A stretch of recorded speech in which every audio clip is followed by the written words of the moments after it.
Bueno, estamos ya en tiempo, o sea, van a ser 30 minutos muy entretenidos. Hoy os vamos a mostrar algo grande. Cuando una industria se enfrenta a un reto real, y cuando una startup tiene una solución valiente, la innovación deja de ser un concepto y pasa a convertirse en impacto. Y eso es hoy lo que vamos a ver aquí. Tenemos a Ramón de Familia Martínez, tenemos a Pepe de Microlab Biotech, y ellos son el claro ejemplo de cuando la innovación se hace real, se genera impacto de verdad. Lo primero, para situarnos, tenemos que conocer pues, quién es Ramón Lacomba y quién es Pepe Meca. Y para eso os voy a pedir, por favor, que nos contéis un poquito quiénes sois vosotros. Luego ya nos contaréis lo que hacéis, pero creo que es importante entender quiénes sois. Hola, buenos días. Antes de nada, muchas gracias por la invitación.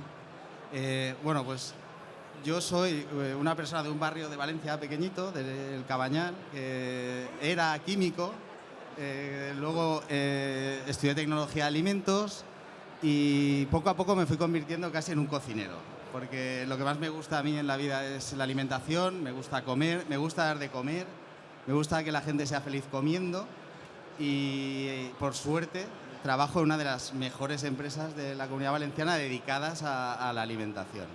¿Estás de acuerdo con eso? Estoy totalmente de acuerdo, sí. Sí, ¿por qué? Cuéntame. Porque la empresa donde trabaja Ramón es una empresa que tiene una vocación extremadamente potente en la transferencia de resultados generados por entidades públicas o por spin-off startup hacia el sector industrial, el escalado industrial, que es un contexto extremadamente complicado, sobre todo en nuestro país, de alcanzar. Eso es mi visión al respecto. Ellos apuestan por innovación abierta, han apostado siempre por soluciones innovadoras y para introducir novedades, incluso teniendo en cuenta muchísimos conceptos como intentar sustituir aditivos químicos por propuestas naturales, que a una empresa grande como la de Ramón le cuesta. Cambiar algo que funciona y que siempre ha funcionado, que además es algo bastante barato, para una empresa cambiar este concepto no es fácil. Nos viene muy bien como entradilla, ya se está generando la duda de realmente si hay algún despistado y no sabe a qué se dedica Familia Martínez. Ahora lo entenderá. Pero Pepe, ya que has tomado la palabra, me gustaría conocer un poquito más de ti. Sí. ¿Quién es Pepe Meca? Yo soy Josep Meca, soy catedrático de la Universidad de Valencia, vengo del Departamento de Medicina Preventiva y, digamos, me he dedicado los últimos 20 años a la biotecnología de microorganismos, a la investigación y el desarrollo, en el estudio, en el aislamiento de microorganismos para luego transferirlos al sector industrial. Yo vengo de lo que es la clásica investigación básica para producir paper, para hacer patentes, y luego en un momento dado de mi vida, cuando hice una experiencia en Canadá, concretamente, donde descubrí el mundo de la transferencia de resultados de investigación, cuando volví a España cambié mi forma de trabajar y empecé a generar conocimiento para transferirlos a empresas. Y luego, hace 2 años, fundé una spin-off de la misma universidad, que es Microlab Biotech, que es una empresa que se dedica a la investigación sobre microorganismos y al escalado industrial para el sector agrario, para alimentario, nutracéutico y cosmético. Qué bien, pues ya has hecho la presentación también de cuál es tu empresa. Nos viene muy bien para hilar con Ramón y que nos cuente realmente Familia Martínez quién es y realmente qué es lo que hace. Pues Familia Martínez es una empresa familiar ubicada en Valencia. El presi, el fundador, que aún es el presidente de la compañía, él siempre dice que fundó su primera startup hace más de 70 años, bueno, hace 60, 62, 63 años, en un pequeño puesto del mercado de Torrent. Entonces, él ahí empezó a experimentar la venta de huevos, luego pollo, luego puso una cafetera para atraer a más gente, puso luz. Él se me fue innovando y de ahí ha tenido una trayectoria espectacular en la que se ha ido incorporando ya la segunda generación y a día de hoy somos 5 empresas dentro de un grupo de compañías, todas dedicadas a la alimentación, y a día de hoy nosotros hablamos, por supuesto, de facturación, de volúmenes, de todo, pero lo que más nos gusta decir es que damos de comer al día a más de 2,5 millones de personas. Trabajamos productos cárnicos frescos, carne picada, albóndigas, embutidos, platos preparados, asados, arroces. prácticamente cualquier cosa que se pueda comer, para nosotros es un reto y entramos ahí de lleno. Cuéntanos, para visualizar un poco más y encajar un poquito más Familia Martínez, ¿algún producto estrella que casi todo el mundo que hay aquí haya comido alguna vez? Hombre, estoy seguro que lo habéis hecho y si no, como dice nuestro CEO, si no lo habéis probado aún, lo probáis y si no os gusta os hacemos un bizum y os devolvemos el dinero. Nosotros vendemos fundamentalmente a Mercadona, es nuestro gran cliente y nosotros somos los que hacemos la lasaña de Mercadona. Hacemos la lasaña, el pollo asado y recientemente lanzamos un arroz en un envase metálico que también está siendo un producto de mucho éxito. Qué bien. Pero no solo productos preparados, como has dicho, ¿no? También hablamos de carne fresca, hablamos de carne picada, ¿no? Yo ahí, escuchándote, se me están ocurriendo muchos puntos de encaje con Microlab, ¿no? Hablamos del control alimentario, hablamos de los puntos críticos de dolor, de por dónde puede venir una contaminación, ¿no? Y creo que ahí, me lo vas a contar tú mejor, pero creo que ahí apareció la chispa, ¿no? Cuéntame un poquito. De hecho, allí surgió nuestra colaboración porque la familia Martínez en algunos productos tenía una problemática que resolver, o mejor decir, reducir, que es una problemática común a muchísimas empresas del sector agroalimentario, que es la problemática del crecimiento de patógenos alimentarios en ciertos tipos de productos. Y hoy en día, digamos, los dos donde hay un foco extremadamente importante son la salmonella y sobre todo listeria, por ser extremadamente peligroso y por las toxinas también que puede producir. Entonces un día pues Ramón volvió a la facultad, nosotros realmente nos conocimos porque estudiamos juntos, hicimos el doctorado también juntos y muchos años después yo tenía una solución, estaba trabajando una solución y escalando una solución de un conservante natural basados en microorganismos que pudiera sustituir los conservantes de síntesis que tradicionalmente se usan en el sector agroalimentario, y de allí empezamos a colaborar con una temática muy específica que es la de los arroces, ¿no? Arroces preparados, y empezamos a escalar desde el laboratorio a la planta piloto, luego a la escala industrial, validando el producto. ¿Y cuáles son esa forma de... Dentro de esa forma de colaborar, ¿cuál fue la alternativa, el valor que le disteis a lo que ellos estaban haciendo? ¿Qué fue lo que buscasteis transformar?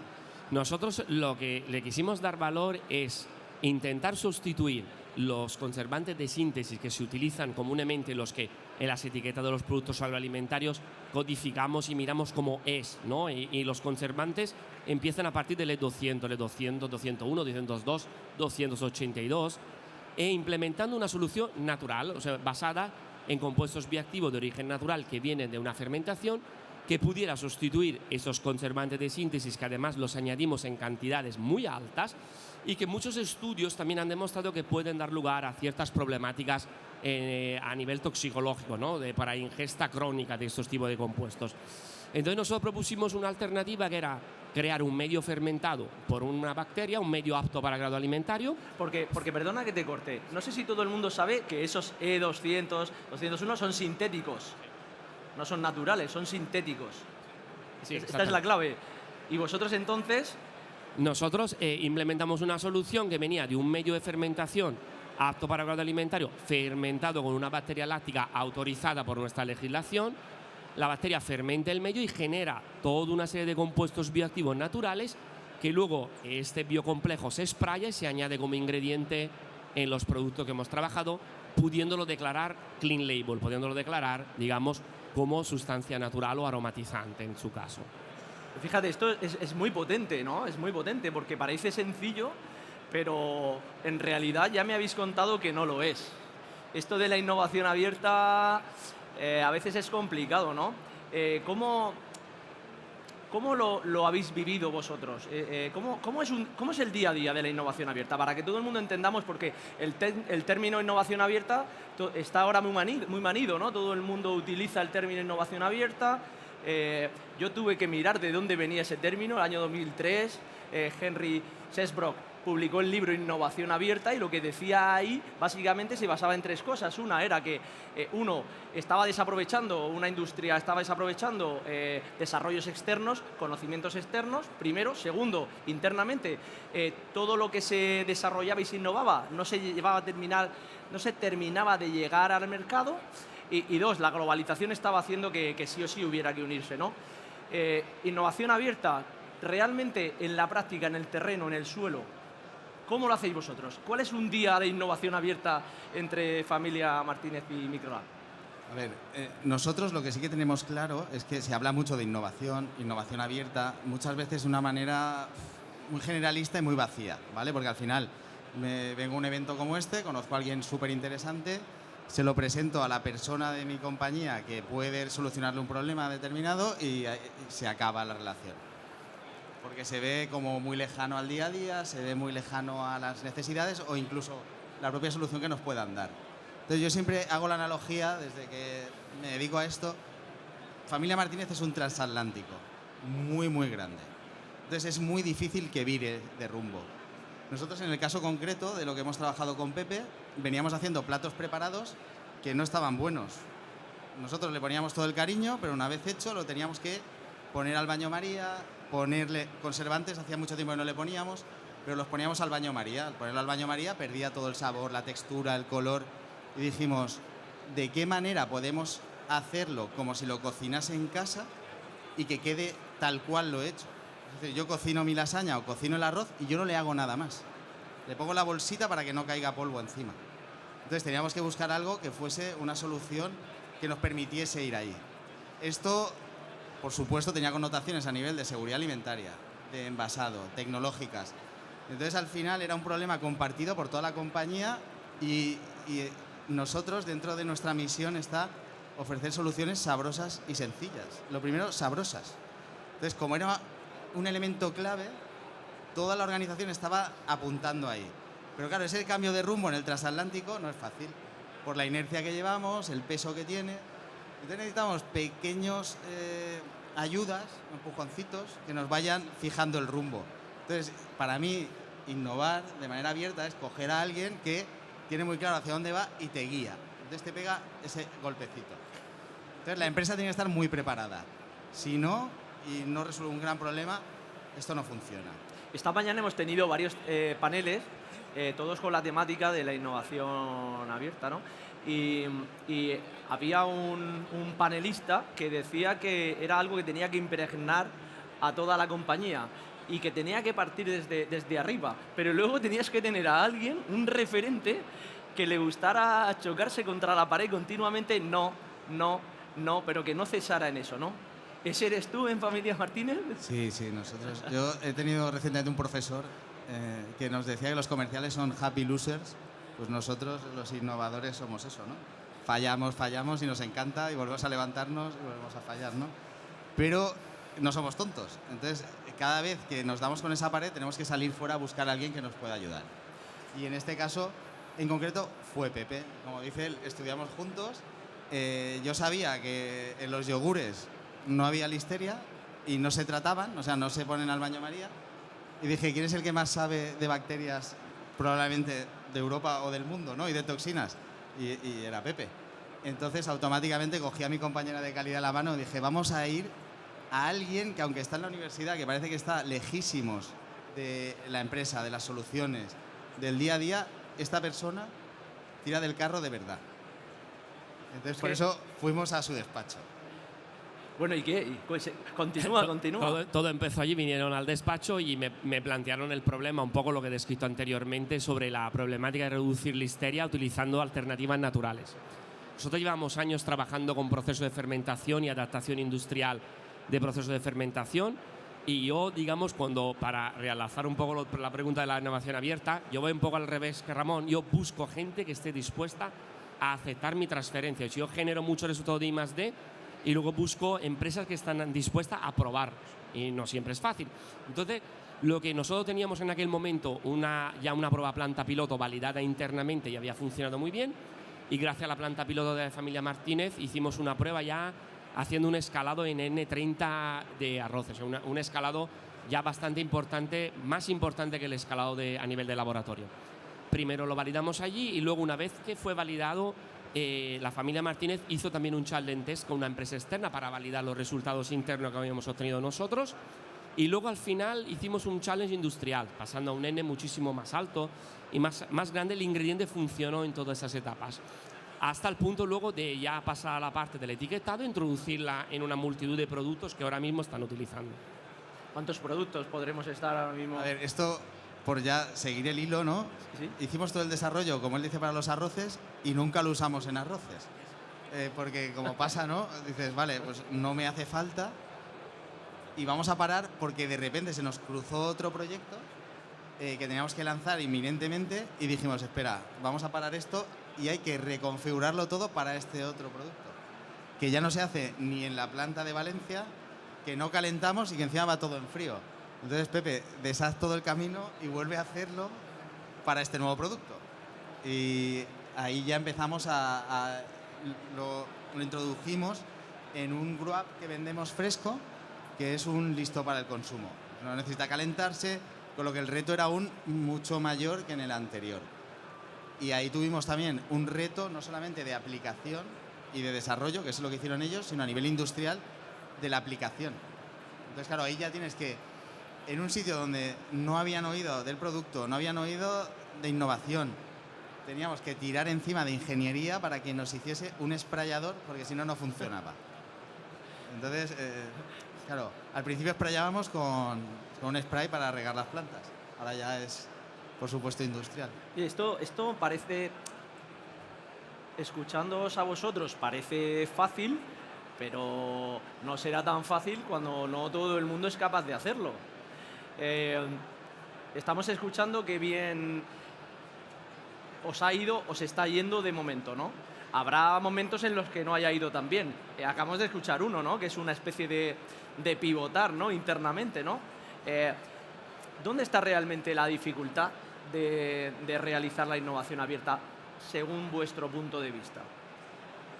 En mi punto de vista principal, la dificultad principal que viene del mundo académico es orientar el mundo académico al mundo de la empresa. Muchísimos profesores e investigadores que vienen de estructuras de investigación pública tienen muy poca facilidad de crear ciertos tipos, digamos, de desarrollos que luego de verdad una empresa los pueda utilizar. ¿Y por qué? Porque nuestra forma, también un poco nuestra cultura académica del doctorado, el postdoctorado, está pensada para que tú desarrolles o hagas I+D, que se plasme en un artículo o a lo mejor haces una patente y se queda allí. No se piensa en la aplicación. Se queda en un paper. Se queda en un paper. Entonces, como estaba contando anteriormente, yo a raíz de esta experiencia que hice en Canadá, donde toda la investigación está orientada al sector privado, incluso muchísimos profesores se tienen que pagar parte de su salario utilizando fondos privados, y entonces, claro, es una forma de trabajar completamente diferente. Entonces, aprendes que muchísimas de las cosas que tú haces en el laboratorio y que piensas que son útiles o son interesantes, a lo mejor no lo son para la empresa. Y entonces yo a partir más o menos del año 2015-2016 fue cuando empecé a interactuar con el mundo empresarial y entendí que había que cambiar la forma de pensar y la forma de trabajar y había que adaptar la investigación que hacemos a la necesidad de la empresa, porque luego al final, sino todo este bagaje cultural que adquirimos se queda en un laboratorio plasmado en un papel, nunca llega a la sociedad y nunca a cambio favorece al final el usuario final, que el que se beneficie de la innovación abierta al final es el consumidor. Eso es mi forma de ver de la primera barrera que, digamos, podíamos identificar. Y luego, rápidamente, y luego tampoco existe un substrato en el cual todos están dispuestos a probar la innovación abierta. La familia Martínez es una empresa, un grupo empresarial muy abierto a este tipo de innovación. No todas las empresas lo son. No hemos hablado de números y de facturación, no hemos hablado, pero para que estamos en un panel de una entidad financiera, los datos son públicos. ¿Qué volumen de facturación maneja Familia Martínez? Nosotros no consolidamos cuentas como tal, pero entre todas las empresas que conforman Familia Martínez, este año cerraremos en unos 500 millones de euros. Bueno, el año pasado cerramos en 500. Y para que también lo pongáis un poco en contexto, en inversiones, hasta el 2030, desde el 2018, consolidaremos más de 100 millones de euros en inversión.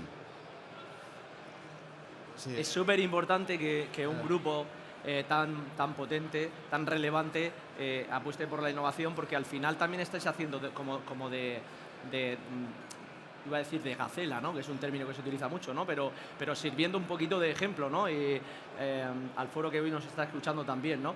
Oye, la relación personal, ¿qué tal? ¿Cómo tiene que ser o cómo es?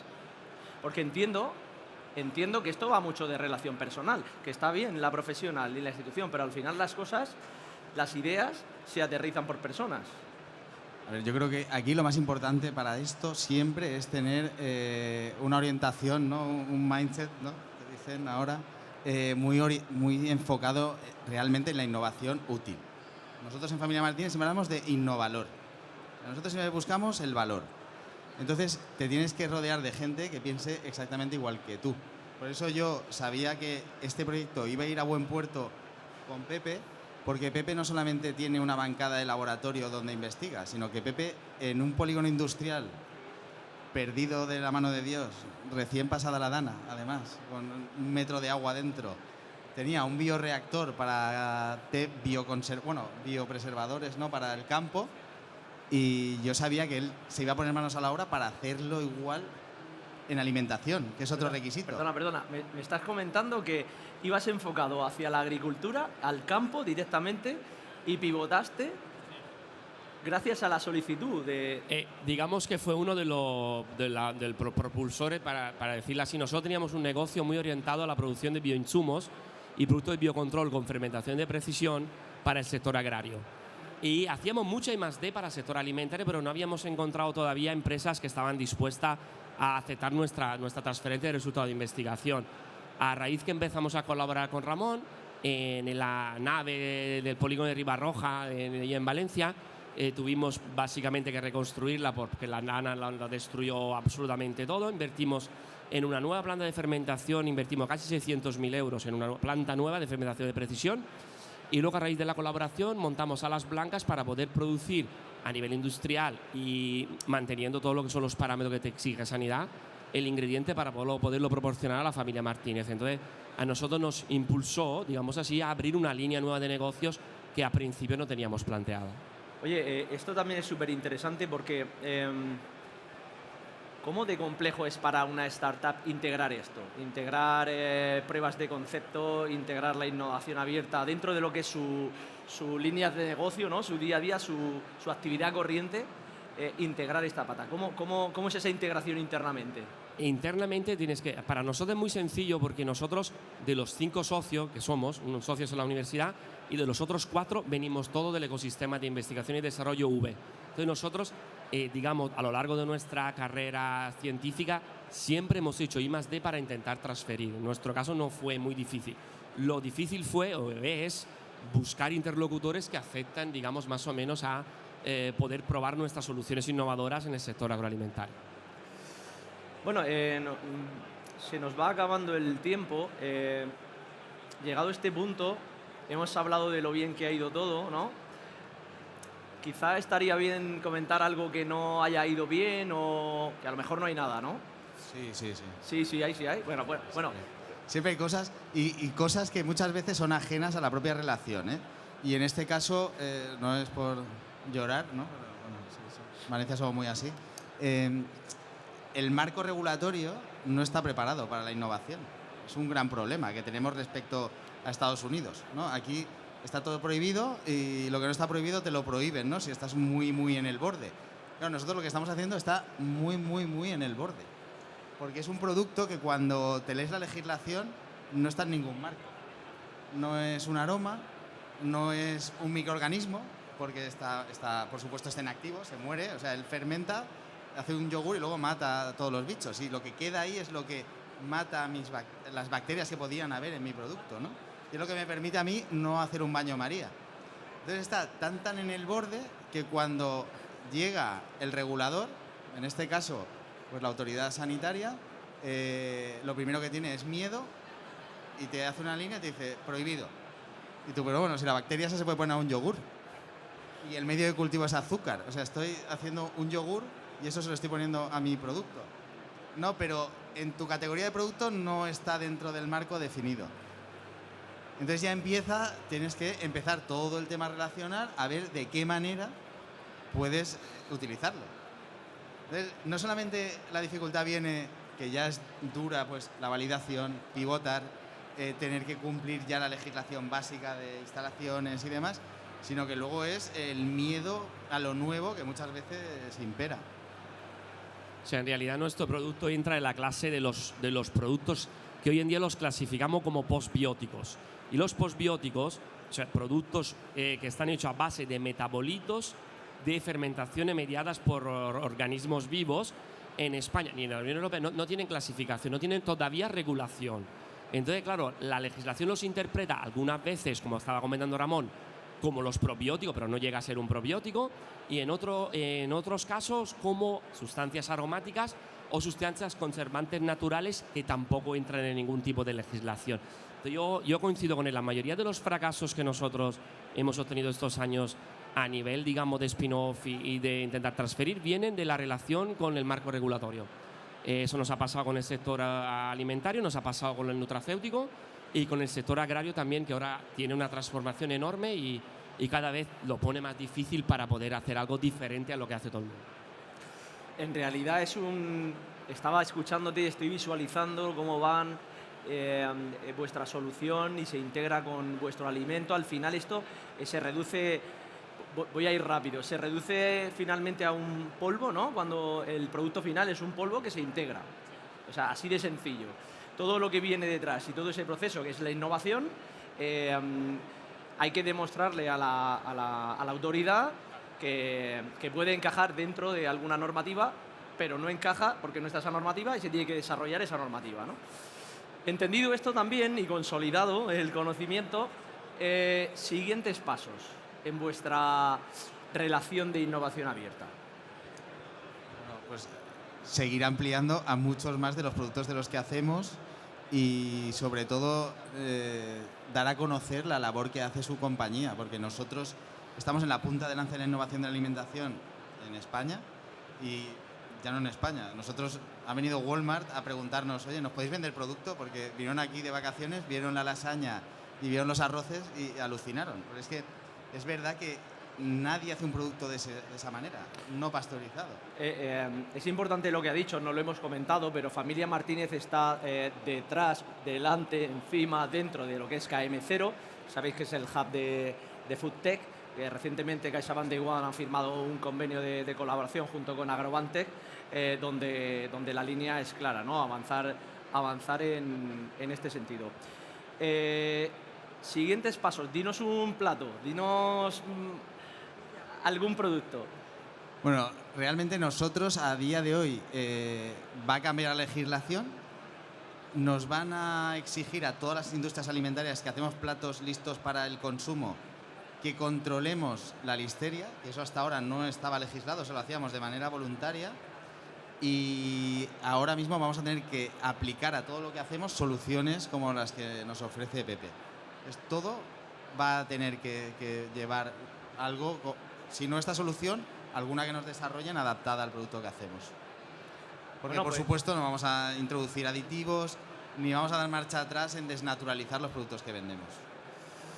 Bueno, yo creo que estamos llegando al final, Giuseppe. Próximos pasos vuestros. Próximos pasos nuestros, estamos haciendo ahora un challenge con carne, con productos frescos, con longaniza, con otro tipo de patógeno que en la longaniza es muy importante, que es la salmonela. Y luego estamos discutiendo de posibles proyectos en productos diferentes como lo de la cuarta gama. Esos son los siguientes pasos que vamos a ver. Muy bien. Bueno, pues hemos llegado al final del panel, ¿no? Pero bueno, yo desde aquí os pediría que no fuera un punto final, sino que fuera el inicio de algo que os mueva por dentro y que si hay aquí una industrial y hay una startup en el auditorio escuchándonos, pues que mañana mismo se pongan a trabajar con la convicción de que las ideas pueden cambiar una industria, pero sobre todo pueden cambiar a las personas que trabajan en ella. Porque el futuro se construye con ideas como las que hemos visto hoy aquí, pero sobre todo con personas como ellos. Así que muchas gracias.